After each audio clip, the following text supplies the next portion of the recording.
क्या आप जानते हैं कि केसी विक्टर की मसल सिर्फ भारी ट्रेनिंग की वजह से नहीं बल्कि उनकी जबरदस्त डाइट की वजह से भी शानदार थी। आज हम जानेंगे कि केसी विक्टर पूरे दिन क्या खाते थे और कैसे सिंपल फूड उनकी मसल का राज बना।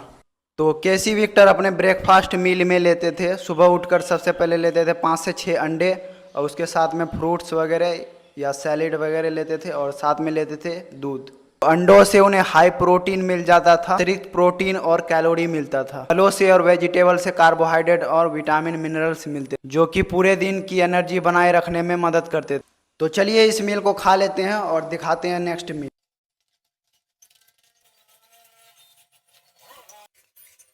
इसके बाद आता था उनका मील नंबर 2। इस मील में केसी आमतौर पर दूध और चिकन लेते थे और vegetable salad. Chicken breast lean protein source का एक बेहतरीन स्रोत है, मसल को रिपेयर और ग्रो करने में मदद करता है। वहीं दूध अतिरिक्त प्रोटीन कैलोरी देकर वजन और मसल बनाने में योगदान देता है।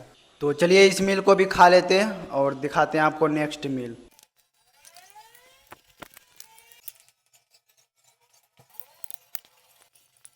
इसके बाद आता है उनका मील नंबर 3। तो इस मील में वो लेते हैं प्रोटीन शेक। प्रोटीन शेक का फायदा यह होता है कि शरीर को जल्दी प्रोटीन मिल जाता है और दिन भर की प्रोटीन की ज़रूरत पूरी हो जाती है और वर्कआउट करने वालों के लिए मसल रिकवरी को बेहतर बनाता है। इसके बाद आता था उनका लास्ट मील जो कि वो सोने से पहले लेते थे। रात के समय वो लेते थे चिकन और दूध जैसा हल्का प्रोटीन। इसका मकसद था कि शरीर को पर्याप्त मात्रा में सोते समय भी प्रोटीन मिलता रहे, क्योंकि रात के समय भी शरीर मसल बिल्डिंग और रिकवरी पे काम करता है। कारण था कि केसी विक्टर के डाइट में बार बार प्रोटीन शामिल रहता था। घंटों में शरीर को प्रोटीन मिलने से मसल रिकवरी बेहतर होती और शरीर को ग्रोथ के लिए जरूरी न्यूट्रिशन मिलता था। तो ये है उनकी दिन की आखिरी मील जो कि वो रात को लेते हैं सोने से पहले। तो चलिए इसको भी खा लेते हैं।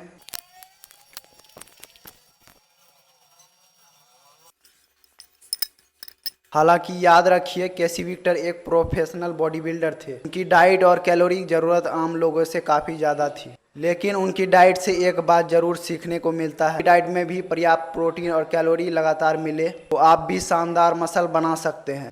तो ये है उनका वर्कआउट स्प्लिट। सच में हफ्ते में 3 दिन वर्कआउट करके भी शानदार मसल बनाई जा सकती है। अगर आप भी यह सोचते हैं तो केसी विक्टर का वर्कआउट आपको हैरान कर देगा। केसी विक्टर के आज के हाई वॉल्यूम ट्रेनिंग से काफ़ी अलग थी।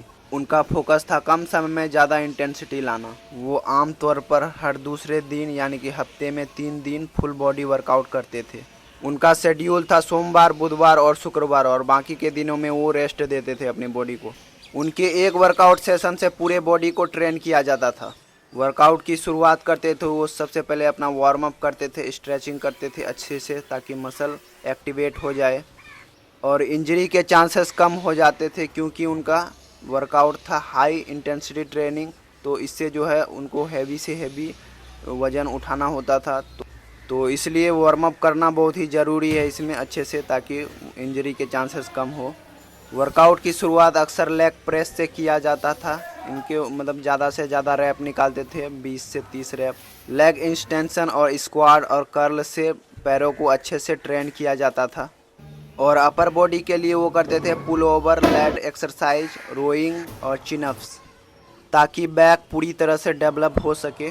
कंधों के लिए शोल्डर प्रेस और बाइसेप के लिए बाइसेप कर्ल, ट्राइसेप के लिए ट्राइसेप एक्सटेंशन और पैरेलल बार डिप्स उनकी रूटीन का हिस्सा थे। सबसे दिलचस्प बात यह थी कि वे हर एक्सरसाइज का ज़्यादा सेट नहीं लगाया करते थे। ज़्यादातर मामलों में 1 से 2 वर्किंग सेट ही लगाया करते थे, लेकिन उन सेट्स को पूरी ताकत के साथ किया जाता था और फेलियर तक लेके जाया जाता था। उनका मानना था कि अगर सेट्स पर्याप्त इंटेंसिटी के साथ किया जाए तो ज़्यादा से ज़्यादा सेट लगाने की कोई ज़रूरत नहीं पड़ती। केसी का फोकस था पूरा फेलियर तक ट्रेनिंग, यानी सेट तब तक चलता था जब तक रैप निकलना नामुमकिन ना हो जाए। इसी वजह से उनका वर्कआउट छोटे होते थे, लेकिन बेहतर, कठिन और प्रभावी होते थे। वर्कआउट के बीच वो रिकवरी को भी महत्व देते थे। जब आप इंटेंसिटी से ट्रेनिंग करते हैं तो मसल को ग्रो करने के लिए आराम की ज़रूरत होती है। यही कारण था कि वे रोज़ जिम जाने के बजाय रिकवरी पे भरोसा करते थे। अगर आपको यह जानकारी पसंद आई हो तो वीडियो को लाइक करें, सेव करें और शेयर करें अपने दोस्तों को जो मसल बनाना चाहते हैं।